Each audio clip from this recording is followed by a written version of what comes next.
Today we're talking hair, black hair, the history of specifically African American hair. So, we don't always use that term, but we will be explicitly discussing people who were enslaved from African coastal tribes and taken to the colonies, and how their hair played an integral role in their survival. And to me, this is a really special subject because as a garden teacher, we've been focusing on the history of food and food culture and food tradition in the South, which of course was intimately tied together with Black and African influences. Because one of the coolest stories of Black hair history to me is that women would put seeds and gold, little bits of gold. They would put their valuables in their cornrows. And that would be something to protect them even when they were, out and about in their normal tribal tradition, I think. But it especially became important when there was the risk of being captured.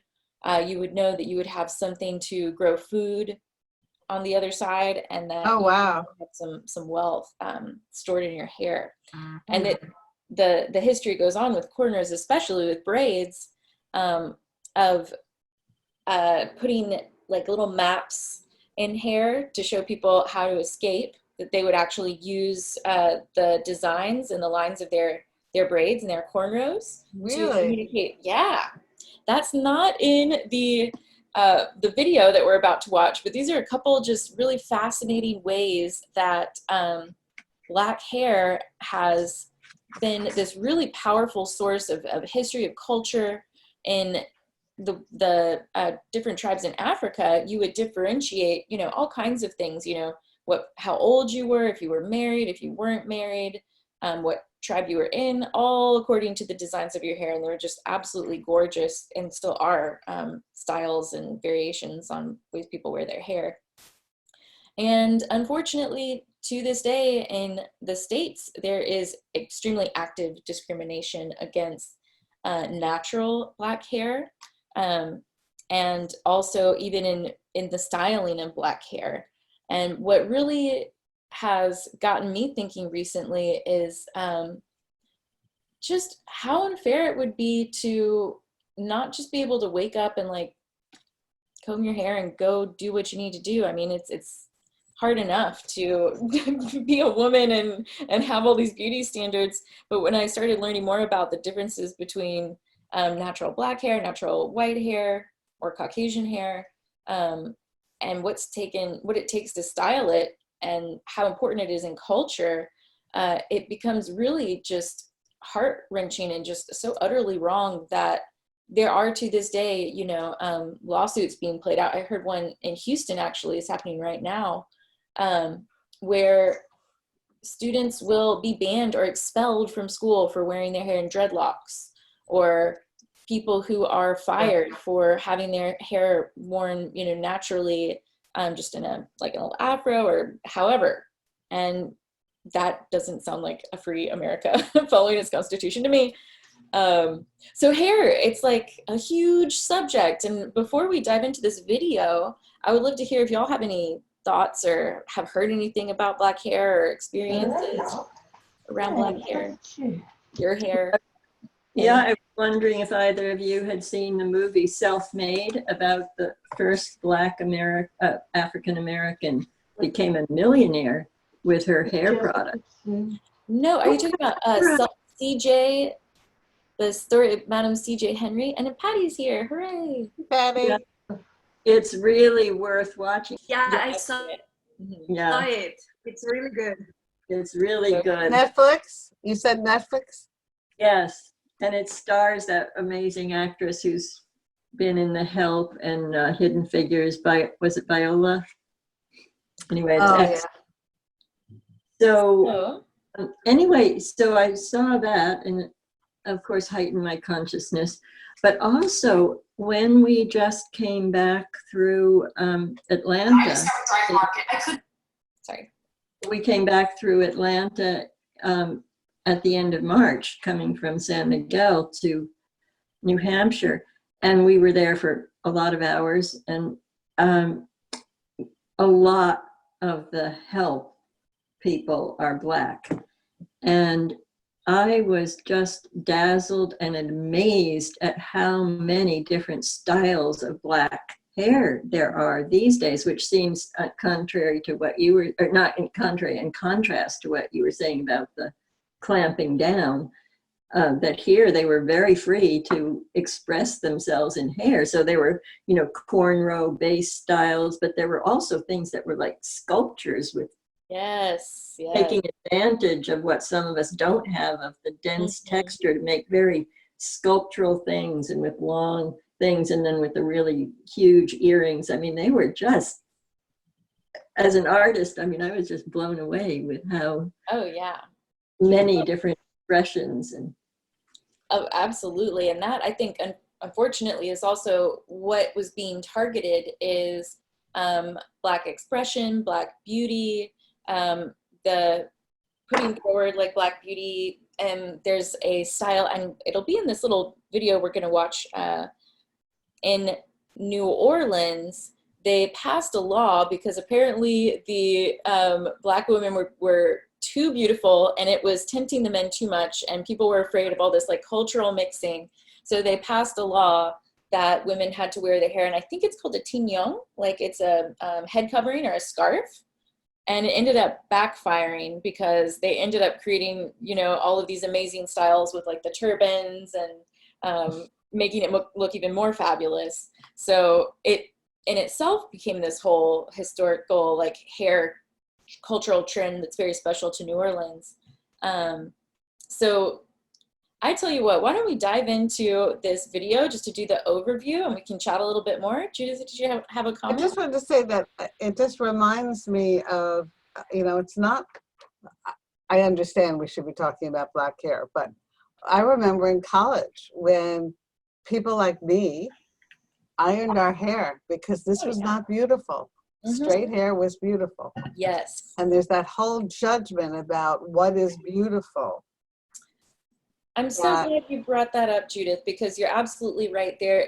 This is one of those, again, intersectional things where there's a certain idealization of beauty, which is a very specific white-centered, you know, certain type of hair, a certain type of look, fine features, you know, anything that is outside of that hyper idealized form, which has changed over time, but it is attacked. And now I walk down the street and people ask me where I get my curls made. But back then, we ironed. It's crazy. Absolutely. You would know it from today, but I do have good curls. No, yeah. Oh, I've seen them. They're great. Yeah, you've seen them. And you All know right. what I was, just like a quick thing, Yeah, sure, please. I was thinking about when you were saying like this thing with the hair and the turbans and all of those things. I remember when I went to, sorry for my dog, when I went to Egypt, that was something that was very interesting to me to see, especially in Cairo, because in the rest of Egypt back then, it was like it was much more conservative, but in Cairo it was very globalized and very cosmopolitan and all those things. And I saw like the most amazing how do you call them, hijabs, is that the name, what they wear? I think so. I don't know. Muslim Yeah. women. Yes. And they would do like such great things, like so colorful, so great designs and everything. So that just goes to show that you can put personality into anything and everything. And I mean, for example, the example you gave about New Orleans, it was something imposed. In the Muslim community, like some people love that about their culture and everything, and others feel that it's imposed on them, but they still can do something great with it. So I just think that is so beautiful. I love it. yeah, I was surprised when I was in Egypt. It was the first time ever that I saw signs for beauty products to whiten your skin. Mm-hmm. And it freaked me out when I first saw it. It was really, I had never thought, but then, you know, anything, it's whether it's considered beautiful or not. And then this past year when I was in China, I found out that all these women who take their umbrellas, I always thought it was for sun, but they wear masks way before COVID. It's because white skin is more beautiful, and so they don't want to have any tan or anything. I was shocked. Yeah, it's around the world in every country, and the perception of beauty is just a whole fascinating subject to me. But Yeah. ooh. Yeah. Well, let's dive in because this is a little longer of a video. If the quality ends up being funky, y'all just let me know, and we'll have to, maybe I can just share this with you, but I want to get this history going.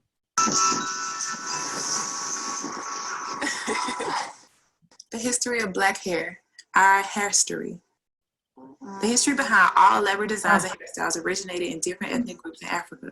The first known example of dreadlocks date back to ancient Egypt, where dreadlocks appeared on many artifacts. Ancient Egyptians with dreadlocks have also been recovered from archaeological sites. Socially, hair grooming played a significant part in status and identity in African tribes. It was a way to identify someone's social status based on ethnicity, social rank, age, marital status, wealth, fertility, manhood, religion, and death. Twisting, braiding, cotton or wool thread weaving, adding animal fat, or mud and clay were all techniques used to create these elaborate looks. Due to styling taking hours and sometimes days, much like today, women use this time of beautifying as a chance to socialize and form meaningful bonds with one another. In 1444, Europeans began to kidnap Africans of all social statuses and trade them on the west coast of Africa. Many wore elaborate hairstyles. Although the Europeans were first entranced with and admired the complexity of style, texture, and adornment of black hair, something had to be done to rid them of their identity to maintain control and dependency. Many slave owners shaved not only the men's hair, but women's hair as well. This was considered an unspeakable crime to many tribes. In 1619, the first slaves were brought to Jamestown. After being on a ship for 3 months in unbearable conditions where hygiene, let alone hair care maintenance, couldn't be maintained, many of the enslaved Africans' hair was matted upon arrival. The enslaved Africans were no longer allowed to speak their native languages, do traditional dances, and maintain their hair in the styles that they chose. All of the African culture and grooming traditions began to disappear. Slave owners wanted to cut off the enslaved Africans' connection to their true self. They pushed their standard of beauty, bare skin, straight hair, and thin facial features. African dark skin, kinky hair, and wider facial features were deemed unattractive. Because of this, lighter skin, straight hair slaves commanded higher prices at auction.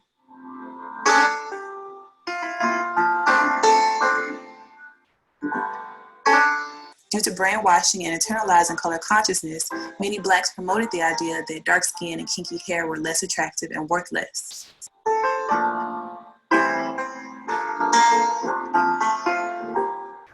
The enslaved Africans were given no way to care for their hair.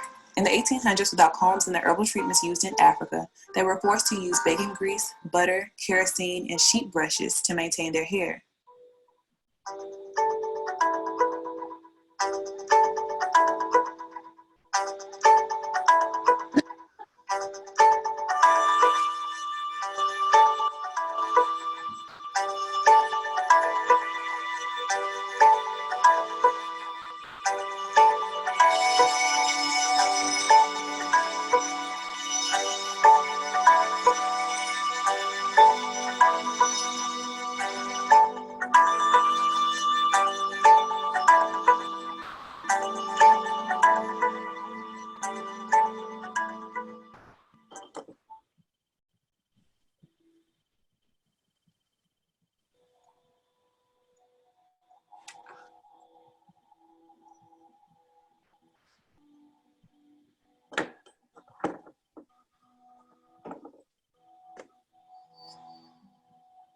In 1845, metal hot combs are invented by the French and available to the United States. Many people believe Madam C.J. Walker invented the hot comb, which is incorrect. She developed a range of hair care products for blacks and popularized the press and curl style. In 1865, slavery ended, but the emotional and psychological scars lived on and are still evident today. Quote-unquote good hair, or hair that is finer, curlier, and closer to that of Europeans, becomes a prerequisite for getting jobs, entering certain schools, churches, and social groups.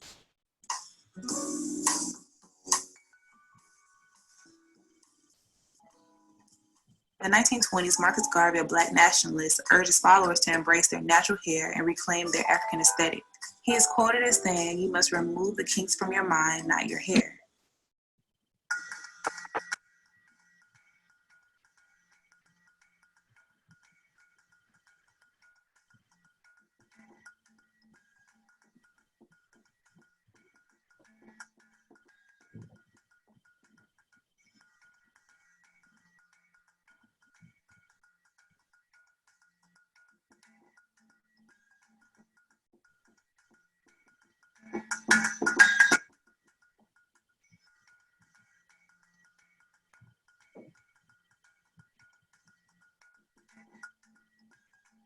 Hmm.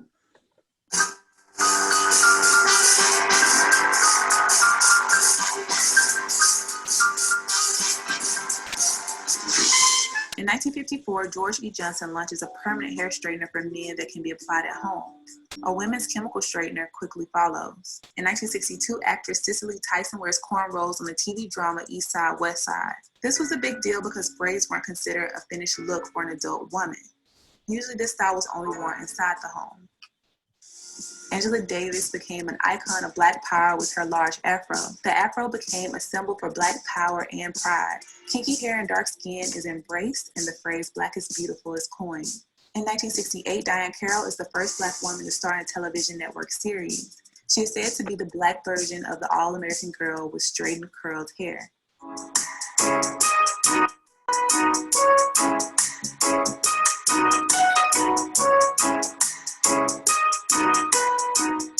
In 1971, Melba Tolliver is fired from the ABC affiliate in New York for wearing her hair in an afro. This caused a great deal of controversy. In 1977, the Jerry curl exploded on the Black hair scene. It was deemed a curly perm for Blacks, and the style lasted through the 1980s. In the 1990s, Essence magazine declares sisters love the weave, but natural styles and locks are starting to become more accepted as well.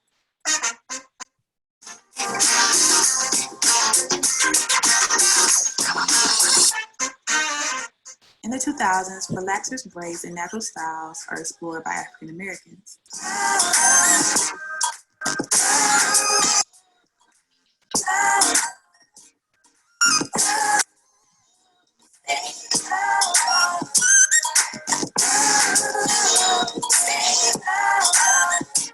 Around 2009, there is a surge in the number of women wearing their hair naturally. Many refer to this as the natural hair movement.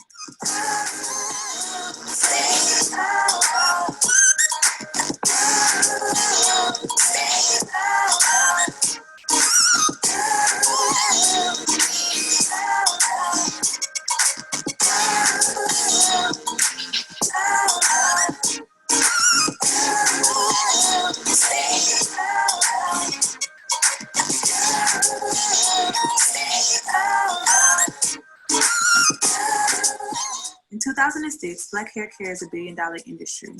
Black women consume 80% of the hair industry, but only own 3%. Keratin and Brazilian treatments are marketed to smooth and straighten natural hair without damaging the hair. Naturals soon to find this to be false. Today, Black women are wearing their hair in a variety of styles, both relaxed and natural.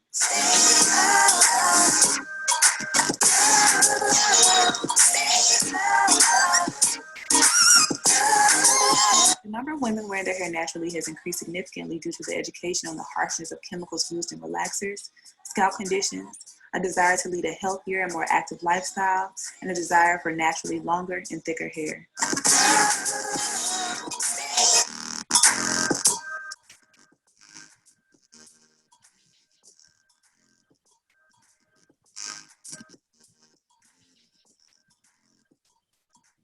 Many believe to truly embrace, understand, and appreciate our hair, especially in its natural state, and how it directly relates to our culture, we must understand its history and be willing to maintain a certain level of integrity and respect regarding it. I wasn't able to list everything, unfortunately. The video would have been way too long, but I encourage you to continue to research about this subject.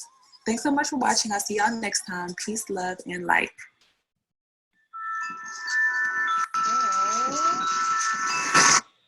Do you know anything about the documentary maker? I don't. So that is a bit of research that if you want to dive into, it would be amazing. Yeah. I'll be linking the that video Okay. in the group. But yeah, it's an excellent one, and especially following up on those resources. So what really stuck out to y'all? Carol, go ahead. I was just wondering who said the quote, "Remove the kinks from your mind." I know. Gosh, that was, they said it was, let me see if I can just flip through the video and see. Otherwise, I mean, I will watch it again for sure. So. Yeah, here he is. Marcus Garvey. Remove the kinks from your mind, not your hair. So I think it's just absolutely fascinating. This is like a really amazing and beautiful part of history that we don't learn about. And it, to me, it is a true art form, because like art, the history of black hair styling, what is found beautiful today, very strongly connects with the culture, with the way that, different rights are valued. Unfortunately, there have been some very dark times in the history of black hair. And when we learn more about that history and understand why it's important to allow people even sounds screwed up, but like everyone's entitled to freedom to wear their hair however they want. There should be no allowing or not allowing someone to wear natural hair, dreadlocks. And in fact, whenever we try to make those things illegal, that is an act of racism, because it's belittling a part of history that celebrates Black freedom, Black independence. Anyway, so here's a big deal. The current story of the young man, the student who was thrown out of school because of his hair, is not different from the first slave owners wanting to deny them their heritage. Exactly. Mm-hmm. Well said. So let's draw here, and we can continue the discussion while we're actually illustrating. So I just wanted to show off for some inspiration, and it's up to y'all what we draw. I have kind of like, this would be super advanced, but I thought it would probably be better to just talk about how to draw braids specifically, like the breakdown of starting, as always, from big to small with drawing something like a braid. And then with hair, especially black hair, it's all about texture. It's about creating that texture of sometimes softness, sometimes the kind of sculptural quality of braids. This is just kind of all done up. And that, like the Afro look, that is a whole nother texture that would be a challenge to draw. So do y'all have an inclination of which of these you'd like to dive into? I was thinking we could begin just with the typical how to draw a braid and kind of follow these little tutorials on a single braid. What do y'all think? What is a Dutch braid? I don't know what that is. Just a different type of way of kind of folding the hair, so you can see it kind of overlaps a little differently. It almost looks like it's inside out, an inside out braid. At the top, I don't know how to do them, but okay. If you want to do a Dutch braid, I was going to do the upper braid. Yeah, I am. Yeah. As you can see, it's the same steps either way. So if you want to go ahead and get your sketchbooks out, I went ahead and got started by drawing just the overall shape of where I want the braid to fit on my paper. So can y'all see if I'm up here? We also, after this, can we go back to that very complicated grid of different hairdos so that we could do some of those? Sure thing. Okay. So with the braid, I want to show you. I didn't see your start, Jessica, before it disappeared. Sure. Thanks. Let me just pop my screen up here. Oops. So, on the side here, I've just drawn a long, skinny kind of flowy. The shape of the braid itself, not the face now at this point. And that ear has nothing to do with it. This has nothing to do with anything yet. Okay. I was gonna try and do some cornrows and make that the back of the head, but we'll worry about that later. So the next step, and maybe y'all can just follow along with me for a second. We'll go back. Is we're gonna make a series of staggered like indents inside of the shape that we've drawn. So it's kind of like big open curves, just bouncing back and forth so they're staggered. They don't end at the exact same spot. And they will get smaller and smaller as they go toward the bottom, just a little bit at a time.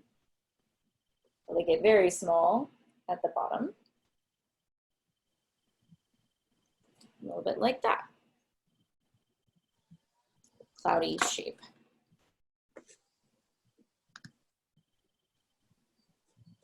Okay, now we'll start on one end of the braid and we're gonna draw the dividing line that's gonna cut between them. So what that looks like is kind of just a curvy line dropping down from the first one. It does connect. It kind of floats in the air, the next one. So it's a series of kind of curved vertical lines coming down.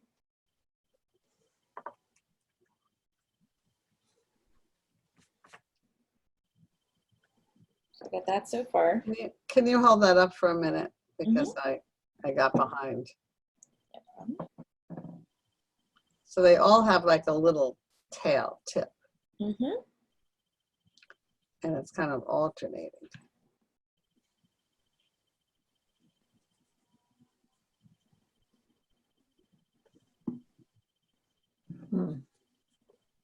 All on one side there.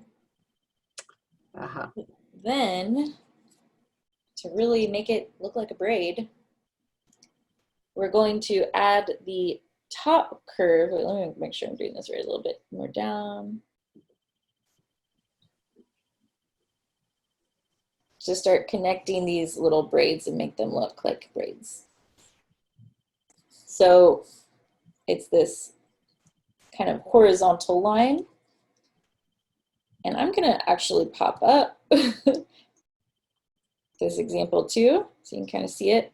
We're at step number 3.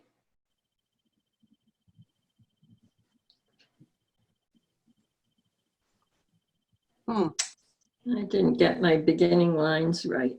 Me either. So that those little purple ones aren't in the right place.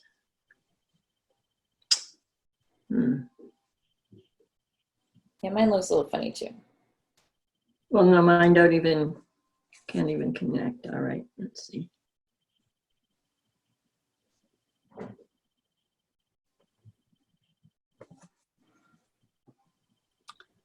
It just doesn't look right. Something's wrong. Oh, doing it backwards.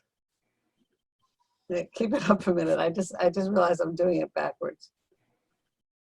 In the end, you'll see there's like one side that kind of just looks like a little more rectangular, and the other side looks a little bit more like it's curving around. Well, the purple lines go under the point of the other side, and I was putting them above.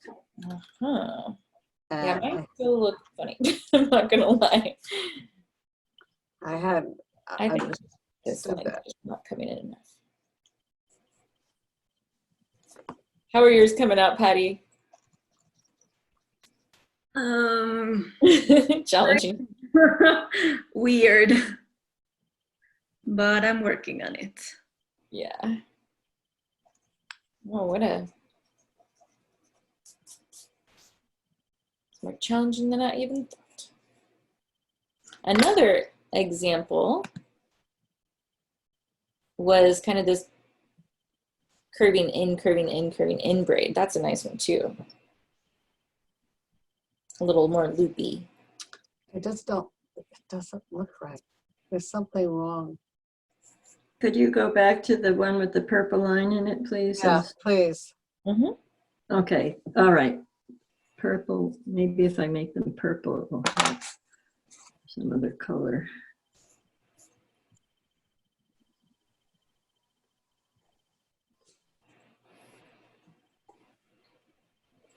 And then the second one goes in like,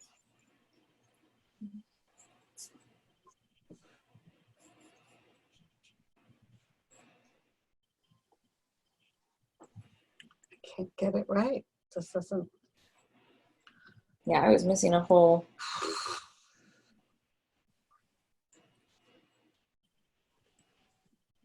okay.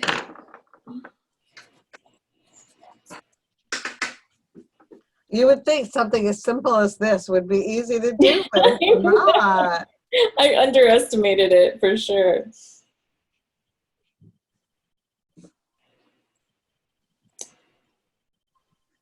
Yeah, and then I get lost in the middle. So I think as long as there are this series of loops that kind of look like they tie in together, but I realized what I did wrong in the beginning was I didn't let the inward curve go into the middle quite enough, I think. The very initial number one. On the left side. Exactly. I think my curves should have gone in more. Yes, I can Me see too. that.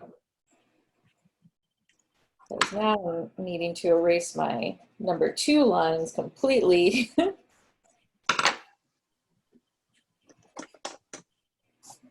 those should have gone in more.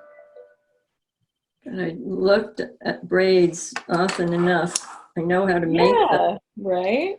I used to braid my daughter's hair. Now she braids my granddaughter's hair, and my daughter-in-law has a braid often.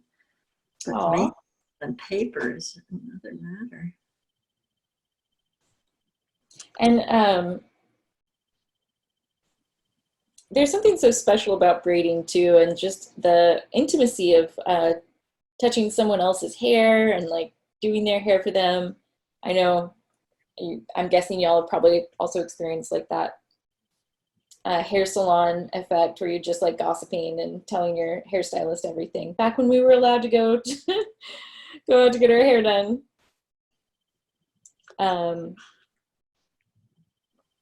It's another interesting part of I the hair feel like this is culture.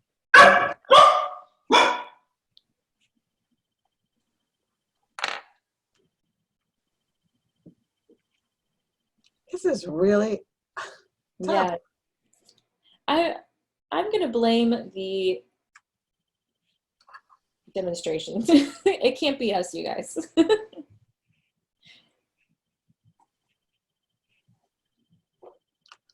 I'm glad I did it in pencil and not ink.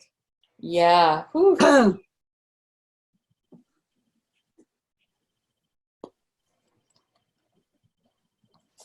I feel like I've done this before and it wasn't this complicated. I'm like, what system was I using? Because Are you putting in the little lines now?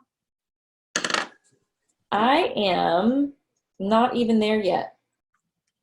My braid still looks too strange. I'm gonna ink this in, see what happens. Excellent.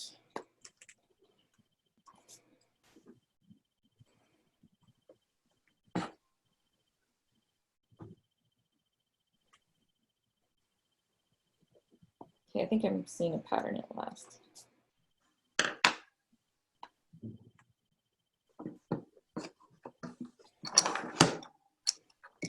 But once you get the overall shape in, then it goes back to just being a question of value to create the texture, and if you want to use a line for that.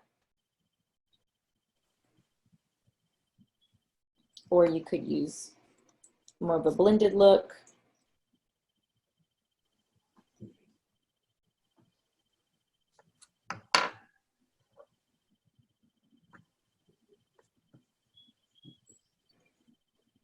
This reminds me of like playing Sudoku or something.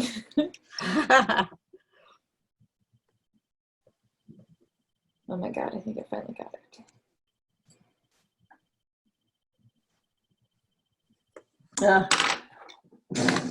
Yeah, disaster. Yours looks like it's wool that's been braided. Yeah, pretty thick. So once the shapes are there, just like Judith was saying, the little lines are in step number 4, the textural lines of the actual quality of hair. And so for those, anytime a hair, like a lock of hair is trussed up, it tends to reflect light in the middle and it's darker around the edges. So typically we start at the extremes of the shape, the 2 far ends, and we leave the middle part of the hair kind of alone. Each little hair shape being where you're adding texture. So it looks like this. Hold on. Can y'all see that all right, or should I pop it bigger? Pop it. Can you make it bigger? So I've started just at the extreme bits of the shape to add these teeny tiny little textural hair bits, and it's blank in the middle. Oh, okay. And so around the edges on each side, I'll keep adding these little lines to show the texture of the hair. And I'll continue to build that up into even more and more of a hair texture.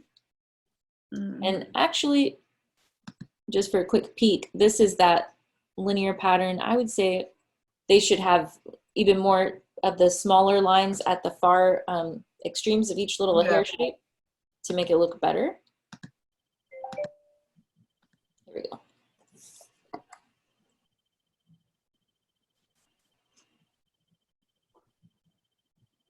And with the lines that you draw in, the small ones for the texture of the hair, you want it to be going in the same direction that that hair would be moving if it was really braided. So you're kind of thinking like, where would this be wrapped up? Okay, so the left and right side, it doesn't look like the hair is actually passing through because the initial lines weren't quite right. So the place where the hair should pass through isn't quite right. I totally forgot we were passing through. I was so into the pattern. You're right.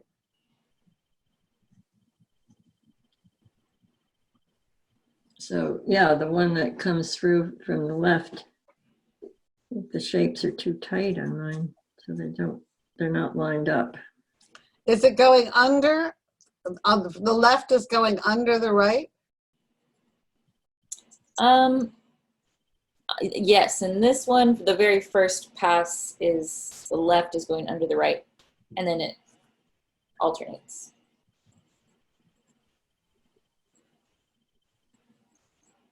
So now that I've done my first pass of texture with just the very...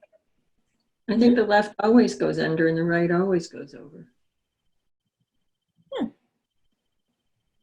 I'm far from a braiding expert. That's probably why my braids never turned out. It alternates.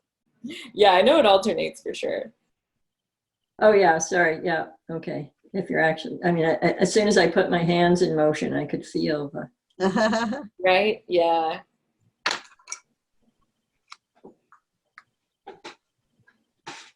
So anyway, once you've got your first few little texture lines in, if you continue adding more value around the outer edges of your hair, let me show you what this looks like real quick.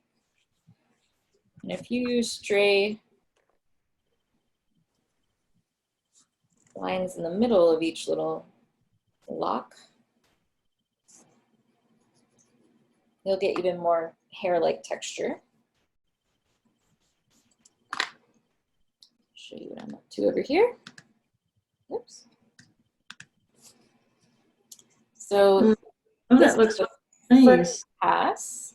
So just a little bit of these lines to kind of let me know what direction these little guys should go in, and I'm adding some big chunks of value at the top and bottom of each little kind of flowing little bit of hair. Now I'm coming back with a lighter touch and adding a few textural lines just going through the middle, still keeping that value brightest here in the middle of the hair, and darkening up in the inside bits. And I need to darken this up too. Everything in the middle, because it's pulled in depth-wise, is going to be a little darker. So I can even just use the side of my pencil here for that. You can really tell in yours the under over. In mine, you can't. So that's just a matter of this value right in here, Judith, in the inside bits. The one that's more under, just add more shading.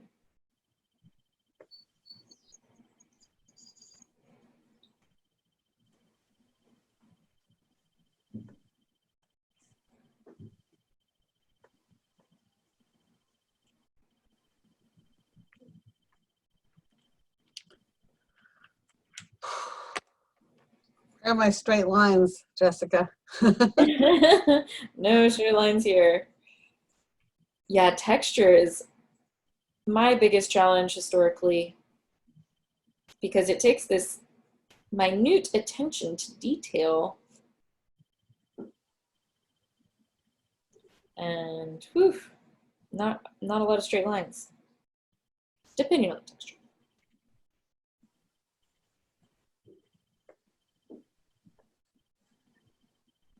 What's fun is if you get this really smudgy, if you're using a pencil or graphite, you can come back and use your eraser to pop out some highlights.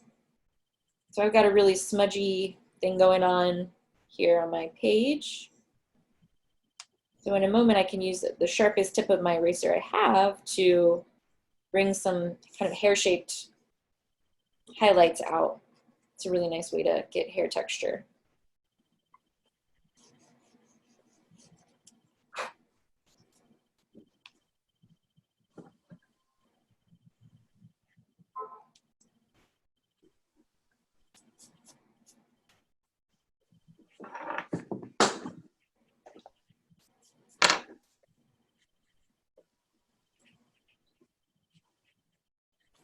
So that looks like, I went ahead and erased the guidelines on the outside. I'm just seeing only the hair. If I want to bring a highlight here, I'll take an eraser and in the really fuzzy parts, kind of pop out some little highlights. Looks really nice. If I had a gum eraser, that would be even better because you can create a really nice sharp point with that.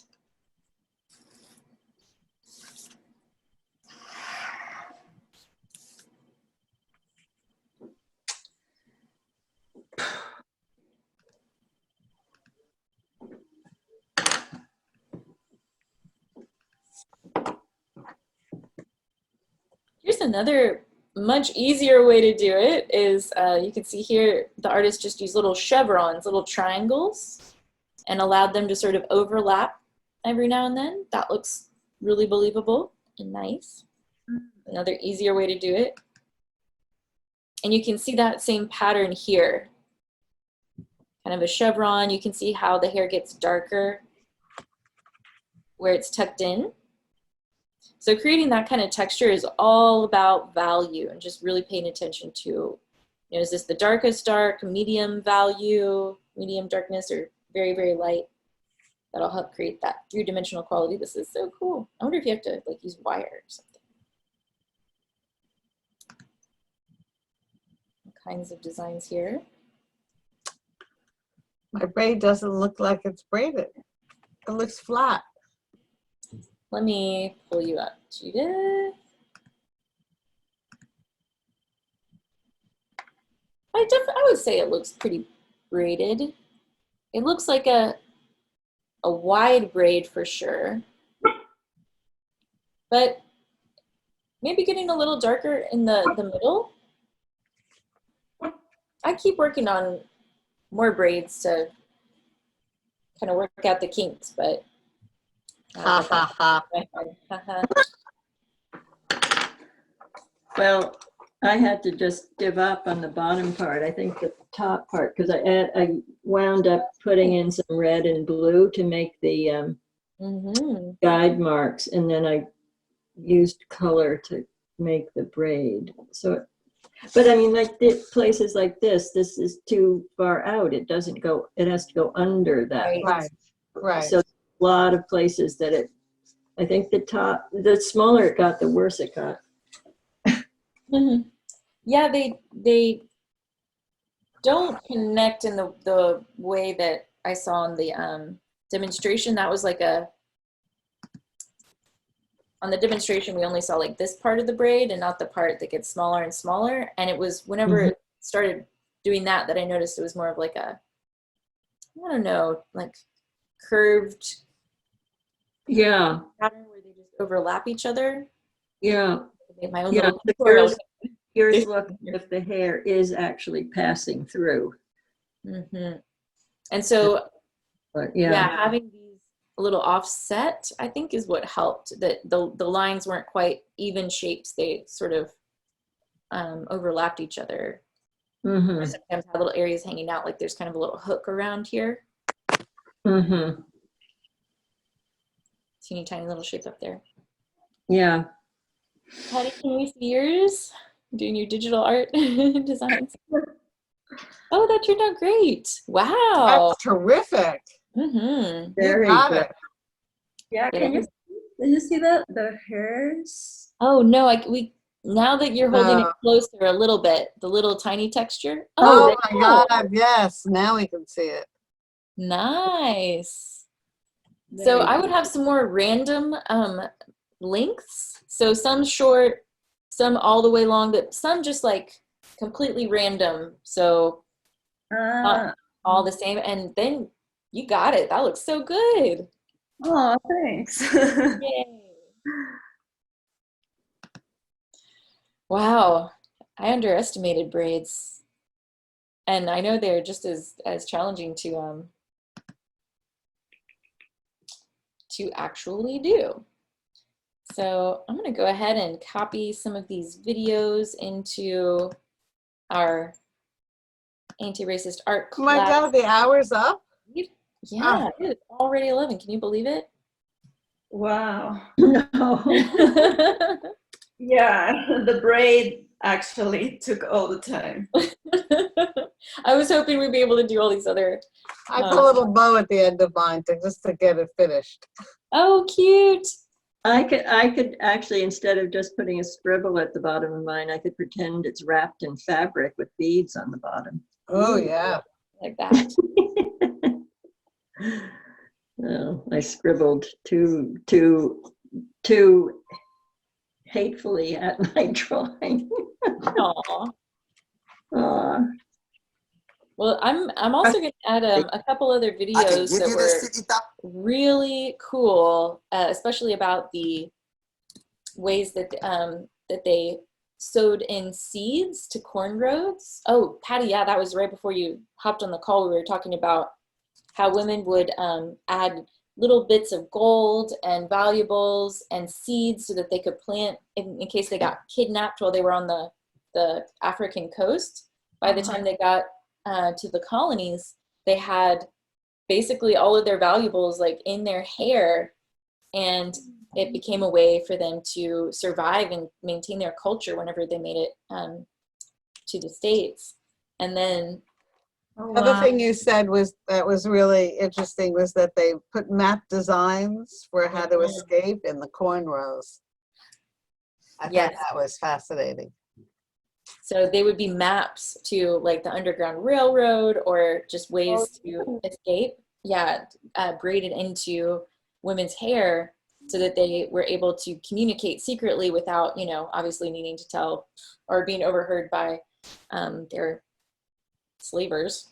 So the history and culture is just absolutely incredible. It's been stories of resistance and escape and also just maintaining their cultural history of also like in African tribes, the style of the hair would be everything from how old you are, if you're married, if you're not, what tribe you belong to, what family you belong to.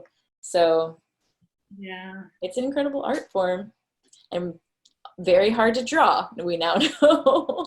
yeah. So I'll be posting more on this in the page, and maybe that can be a challenge between now and next week is trying to draw an actual person with their hair done.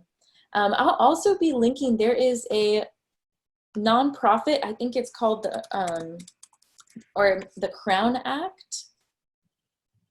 Yes, CROWN stands for Create a Respectful and Open World for Natural Hair. So this is about ending hair discrimination, but it is a major problem. Let me show you this website because it's something, you know, that if you're looking for another good cause, looks like it's actually sponsored by Dove and a lot of other groups. So this is just recent. It was created in 2019 to ensure protection against discrimination based on race-based hairstyles. And there are laws that are out there that make it illegal to wear braids, locks, twists, and knots in the workplace and public I don't schools. see the URL. I don't see the name of TheCrownAct.com. crownact.com. Mm-hmm. So when Black women are 1.5 times more likely to be sent home from the workplace because of their hair. Oh my. 80% have had to change their hair from its natural state to fit in at the office.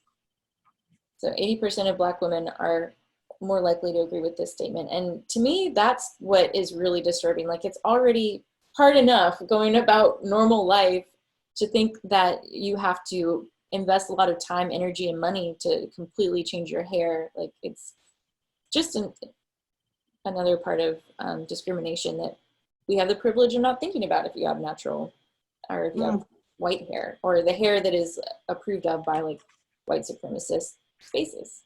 Wow, this is so crazy. Yeah. So the Crown Act, you can sign up for their newsletter, sign the petition, and get involved if you think that's a cause that speaks to you. And they'll let you know if there are any specific laws in your area. As you can imagine, Texas, unfortunately, still has a lot of racial discrimination that they use hair basically as an excuse for racist acts. And they're trying to say, this is normal, this is what's okay, this is what's beautiful, this is what's professional. All of that up to white supremacy. So hair is a big subject. Yeah.